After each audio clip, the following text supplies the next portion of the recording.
A 16-year-old girl left her home before sunrise. She did not take her phone. She did not take her belongings. Witnesses say they saw her walking near a lonely desert highway, alone. After that, nothing. No phone call. No message. No confirmed sighting. Months later, one piece of the story changed. A statement about her final morning, given to a major TV network, was admitted to be false. This is the story of Carly Lane Gus. And right now, nobody can tell you what happened to her. If stories like this should not be forgotten, stay with me. Carly deserves to be remembered as more than a missing person poster. Carly was 16 years old. She had dark blonde hair and blue eyes, and her left nostril was pierced. She loved dancing. She had a boyfriend. She had an after-school job, the kind of job most teenagers have while they figure out who they want to become. Her mother, Lindsay, described her simply. "She is absolutely loved by everybody that knows her," Lindsay said. "She's such a sweet girl. She's funny." Carly's parents divorced when she was younger. For a while, she lived with her mother, Lindsay, who eventually settled in Nevada. But for roughly 8 to 10 years before she disappeared, Carly lived with her father, Zachary, and her stepmother, Melissa, in California. Lindsay later said Carly was someone she could talk to openly. A mother and daughter who stayed close, even with some distance between their homes. In 2018, Carly's father and stepmother moved the family from Bishop to a small community called Chalfant in Mono County.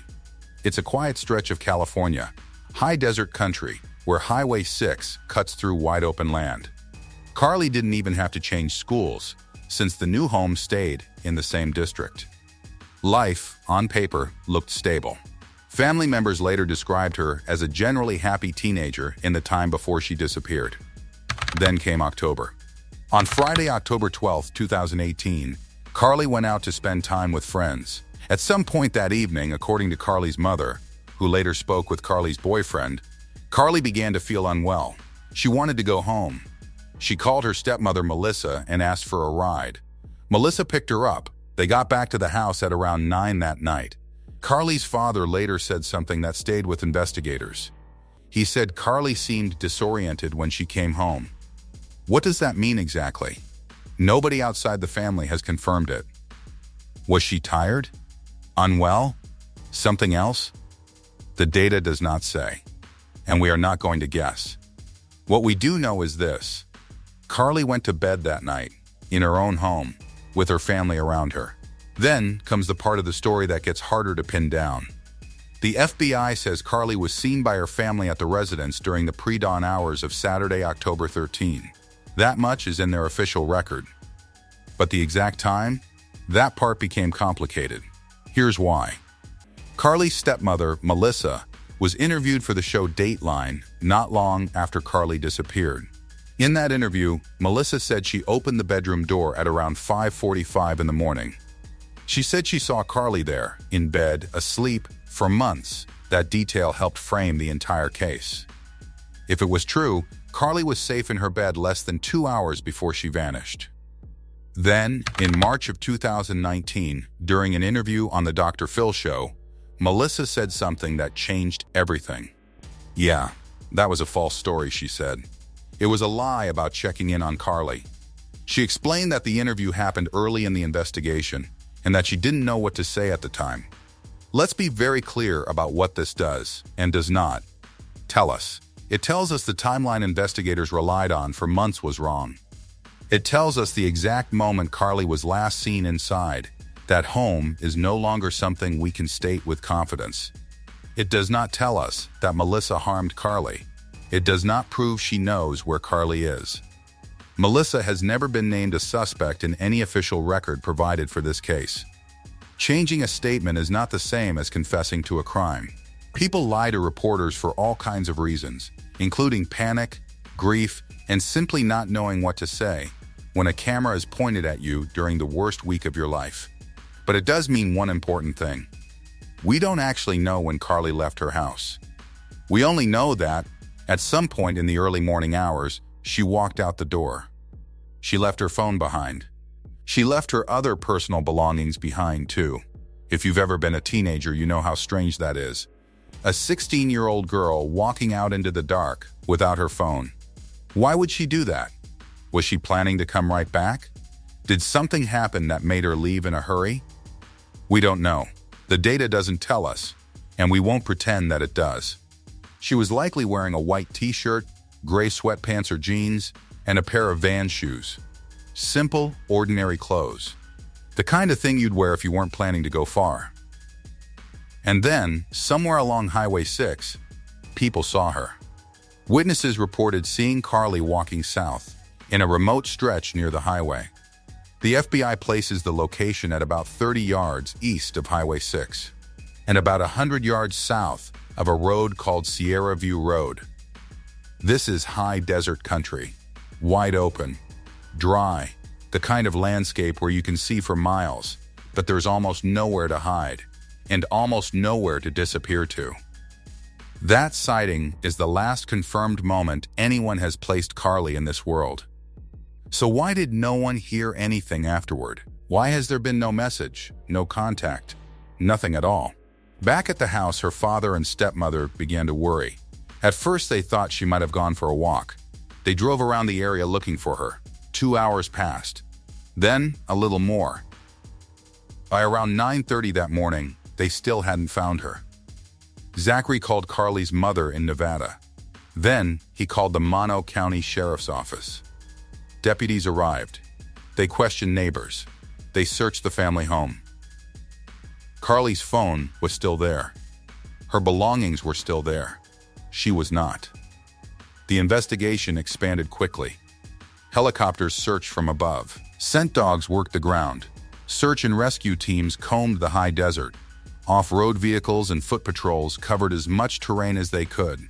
Investigators conducted interviews with family members, friends, and neighbors. They reviewed Carly's phone records and her social media activity, looking for anything that might explain where she'd gone. Authorities have described the family as cooperative throughout the investigation. Despite all of that effort, despite the helicopters and the dogs and the volunteers walking that dry open land mile after mile, Carly was not found. No confirmed physical evidence explaining her disappearance has been described in the official record. One question came up early. Why wasn't an Amber Alert issued? It's a fair question, and it deserves a fair answer. An Amber Alert isn't automatically sent out every time a child goes missing. Law enforcement generally needs specific information suggesting an abduction, along with details the public can actually act on, like a description of a vehicle or a suspect. The Mono County Sheriff's Office said that, at the time, there was no evidence indicating Carly had been taken. That doesn't mean they weren't searching. It means the legal criteria for that particular tool weren't met. So if Carly wasn't abducted, where did she go? Investigators have had to consider more than one possibility, because the truth is, nobody knows. One possibility is that Carly left on her own. Maybe she was overwhelmed. Maybe she needed space. Maybe something was happening in her life that we simply don't have the details for. But if that's true, it doesn't explain why she's never contacted anyone in all this time. No call. No message. Nothing. Another possibility is that something happened to her out in that high desert landscape. It's beautiful, but it's also unforgiving. People have gotten lost or hurt in terrain like that before. Search teams covered a wide area, but a person or evidence can still be hard to find in land that vast. A third possibility is that Carly encountered someone after she was last seen near Highway 6.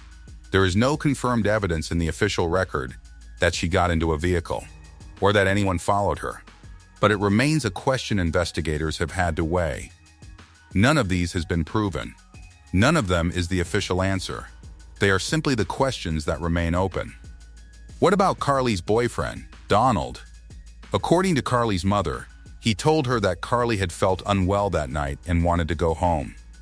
He later posted publicly that he missed her and wanted her to come home. Nothing in the available record connects him to her disappearance. What about online theories? You may have seen them. Speculation spreads fast on the internet, especially in cases like this one. But speculation is not evidence, and no official source has confirmed that any family member was responsible for what happened to Carly. We're not going to repeat unproven accusations here. Carly deserves better than rumors standing in for facts. The FBI has not let this case go quiet. They continue to work alongside the Mono County Sheriff's Office. They maintain an active missing person poster for Carly. They're offering a reward of up to $5,000 for information that leads to finding her. The FBI also released a video series called The Things They Carry. It includes interviews with Carly's father, her stepmother, witnesses, investigators, and people in the community who were affected by her disappearance. The fact that this series exists tells you something important. This case has not been closed. It has not been forgotten. Someone, somewhere, may still hold a piece of information that could change everything. It's now been years since Carly walked out of her family's home in Chalfant Valley. Years without a phone call. Years without a message. Years where her mother, her father, her brother, and the people who loved her have had to live with a question that never gets answered. Where is she? Think about what that actually means. Day after day. Birthdays pass. Holidays pass. And there is no closure, no funeral, no answer, just an open file and a phone that never rings with the news a family is waiting for. That is its own kind of pain. One that doesn't show up in a search report or a case file, but it is real, and it has lasted for years now. If Carly is alive today, she would look different than she did at 16. Time changes people, but the core facts of who she was haven't changed. She liked to dance. She had a boyfriend who missed her. She had a job. She had a mother who called her sweet and funny, and meant it. Carly Gus remains missing. No official source has confirmed whether she left on her own, was hurt by accident, encountered another person, or became the victim of a crime. Her phone and her belongings stayed behind in that house. Witnesses saw her walking near Highway 6. After that, the trail went silent.